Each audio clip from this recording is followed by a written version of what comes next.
Hey everyone, Dan Saavedra here from MergeYourData, and I am in from the rain outside to film day 23 of the 90-day YouTube sprint on signal analytics. And today we are going into lead scores as signals. If you are in marketing, you know what lead scores are. You use them already.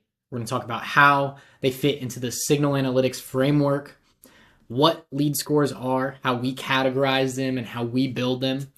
And then this will actually be a multi-video mini-series inside of the sprint where we'll go into more detail on the next video. We'll stay higher level on this one. Before we jump in, I'm Dan Saavedra from MergeYourData. We are a signal analytics firm, meaning that we find the data points that indicate if a prospect is likely to buy or if they're not likely to buy, so that you can efficiently build your go-to-market engine, get the results that you're looking for, be accurate with your predictions, keep increasing your revenue. I've been working in data for 12 years. So who is this relevant for? This is relevant for leadership in the trio. So the trio being RevOps, marketing, and sales. If you're in any of those functions, scores are relevant to you. I say leadership and not the actual team itself, because this is a strategic decision in terms of how we're going to be operating and using specific signals to take specific actions. And so leadership should be making these decisions in terms of which scores are going to matter, how they're going to be calculated and constructed, and everything else in between. And so why would you care? One, you get better timing, relevancy, and messaging, which would all lead to higher revenue because you are resonating with your target prospects, whether they're cold, whether they're already in an active deal, whether they're an existing customer. You're more relevant in everything you do. And so the lead scores will provide just a quick aggregated way for you to recognize where someone is at. And so you can create different types of scores in order to nail all three of those. Two, you can look back at scores to know what is making the most money, and then you can do more of that and make more money. And so you come up with these scores, you use them for a while, and then you can look back on your data and see how the scores are actually performing, just like any other dimensional analysis that you do, like we talked about in previous videos. So you can take these scores, you can look 1 year down the road, look back for the whole year, break down the results by the lead scores and what they were telling you, and then go look at the actual results, see if they're accurate, see if you're missing something, see if there's a specific score that actually leads to higher success than you thought, and then go from there. A good example of that is actually one of our clients used a 1 through 4 type scoring system, and you would expect 4 to be the highest performing qualification score, lead score. But in reality, the 3s were the ones that were closing quicker, sticking around longer, making more lifetime revenue. And so you have to adjust the scores after you find that data. And so then your sales team will know who to focus on. 3, oh geez. Someone said scores are oversimplified and don't help make you money right now. So you'll care about this, the rest of the content in this video, if someone said that, because you might be pushed away from using scores because they seem meaningless. But that's not the case. It is like attribution. It is a part of signals. It is not the end all be all, but it is part of it. So aspects of lead scores, we break them down into 4 main categories. 1, the time. So either can be the timing of the year, relevant to the fiscal year that the company has, relevant to the actual month of the year based off of a season. It can also be based off of time in a specific state. So if a certain property has been a certain value for a long time, or if a life cycle stage, if they've been stuck in MQL for a long time, that can be part of the time category. 2 is position. So this would be positionally where they are in the life cycle stage of a contact if you're using HubSpot, and then a deal in the deal pipeline. And so that positional type of lead score, or just data point within a position category, can be useful when combined with other categories that we talk about here. 3 is behavior. And so this is the actions that your prospect is taking. They can be measured. They can be deducted. There can be tons of ways they can be extrapolated. You can do this a lot of ways. Behavior, though, is maybe something like number of sessions of visiting your website. Maybe it's certain pages on it. Maybe it's opening old emails, maybe it's interacting with certain ads, whatever it may be, it's actual things that people are doing. And then last but not least is insight. And so this is like the big bucket of everything else. This could be qualification information that you collect on forms. This can also be stuff that you bring in from third-party tools, firmographic, demographic type data, that type of stuff that we've talked about on previous videos. And so that's the last bucket there that pretty much covers everything outside of time, position, and behavior. And so we want to use all of these when calculating lead scores, when coming up with lead scores, and there's different combinations that you can use. But before we get into those combinations, how it fits into signal analytics is an important thing to cover here. We talked about this diagram in the last video, the 4 main components of signals that make up signals: attribution, unit economics, dimensional data, and conversion optimization. And then signals is right in the middle of those 4 circles. And so lead scores come in here, dimensional data. I would not recommend blending attribution with lead scores, so making attribution a part of the lead score. Some people do, some people don't. We always keep attribution separate from the actual lead score itself. We care more about other types of information. And so same with like unit economics, that can be combined with the dimensional data here. Lead scores sometimes are the place to do it. We typically veer away from that. Now, how categories interact. Several ways. One could be one score, each category weighted. So you can have different data points within one single score, and then you can calculate the weight of each one of those. And that gives you your overall score that you drive other decisions off of. Can add up to somewhere between 1 and 5, and then various data points are weighted. And obviously if you score fully on all of those, then you would be a 5. Otherwise it breaks down to some type of other value. This is just an example. Maybe you have something with 50% as position weighted. They've been an opportunity. Maybe that's a good indication that they're someone who is highly likely to convert. Obviously, if you've gone that far, then you probably are. Time, this could be for 10%, how long they've been in that opportunity stage. Maybe it's not a really great indicator, a really great signal, and so you don't weight it as heavily in the lead score.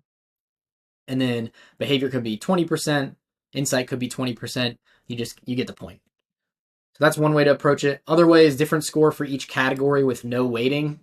And so the benefits of this is more detailed automations and easier understanding across the team.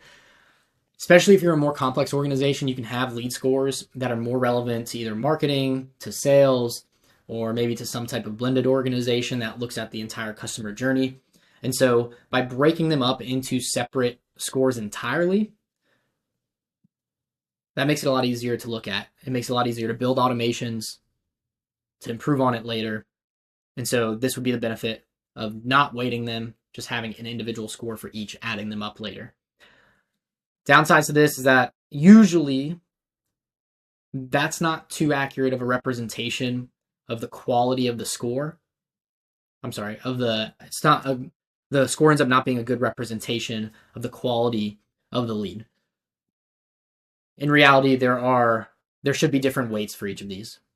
So you need to know your own pipeline and organization and understand which one is actually more important. For some people, the time might not be important. For some people, it's really important. A lot of times behavior is overweighted. That's just what we see. But the benefit of this is that it's just easier to segment. One score with some categories. So obviously you can do, instead of one score, one category, or one score, all the categories, you can just have some of the categories in there. This one's 50-50 position and behavior. So maybe this one's someone who's at an opportunity life cycle stage and a deal is in contract sent or something similar. And so then a behavior would be someone who shared the email with multiple people, clicked on links, visited sales pages, visited certain assets. And so you can see that the behavior is indicating that someone is likely to convert, or maybe they need some follow-up and a little bit extra push or something like that.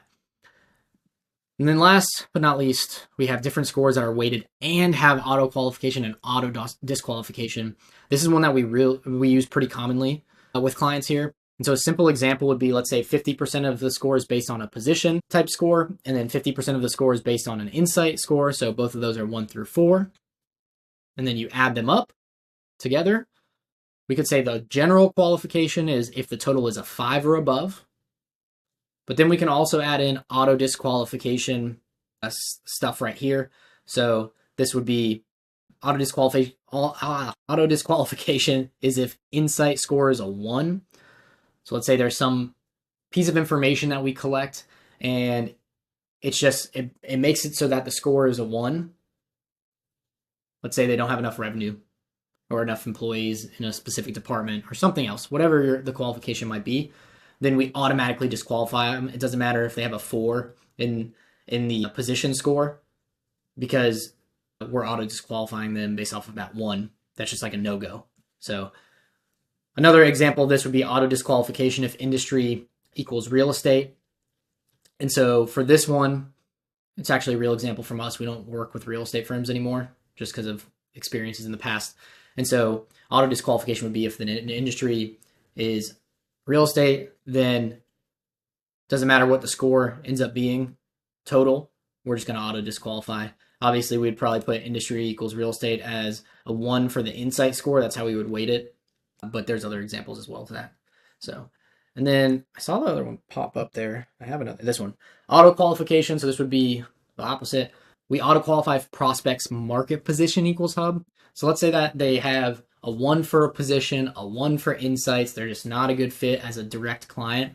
But let's say that they actually have a position where they open you up to many more deals, and working with people in the past who fit that hub qualification has been beneficial for the company, then we might auto qualify that prospect and work with them and even take a loss with them because they open us up to many more opportunities. Maybe we can provide a case study for that specific industry that we don't have yet or something similar.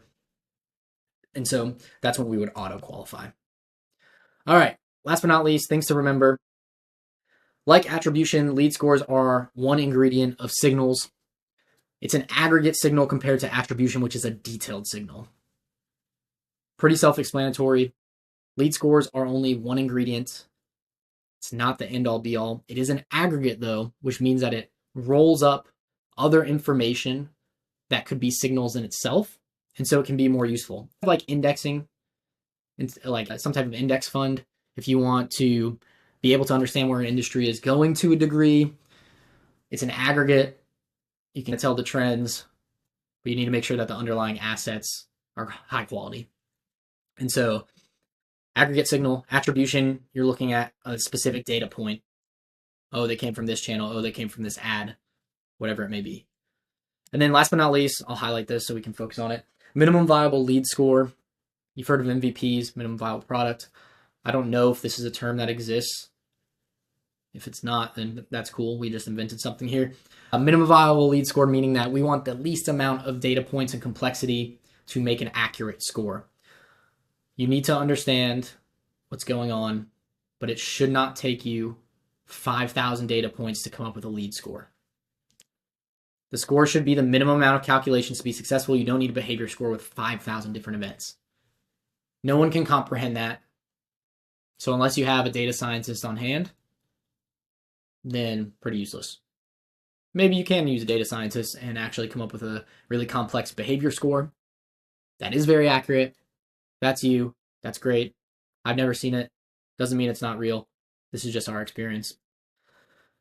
You just need the minimum number of events that provide a strong signal, positive or negative. Minimum amount of data points, strong signal, top or positive or negative, saying keep talking to them. They're going to convert, cut them off. They're not a good fit, one or the other. So as we ask in every video, if you found this content valuable, like it, comment, share in the company chat. We've seen some activity on those. We've seen some likes. We've seen some comments. And we have seen some views in sources that are not from YouTube. They're from something unreadable and internal. So we know they're coming from company chats there or messages or whatever it may be. So keep doing that. Next videos, part 2 of lead scores. We'll go into more detail here, ingredients of different lead scores and examples. As a reminder, get the free signal constructor tool, sign up at the link in the bio. It takes all this library of numbers and dimensions and other criteria and actions you can take, and you can build out line by line your signals. And you can define them for your team so that if this signal occurs, do this. And then you can go and build the systems to track all of that, to automate all of that. It's a great resource. I've already got some great feedback on it. Go to the link in the bio to sign up for it. And that's it for today. I'm Dan Saavedra from MergeYourData. If you've gotten this far, if you've watched several videos and you're curious about signals, book a call with our team. Let's have a chat. We can show you how signals can lead to higher revenue for your team within the next year.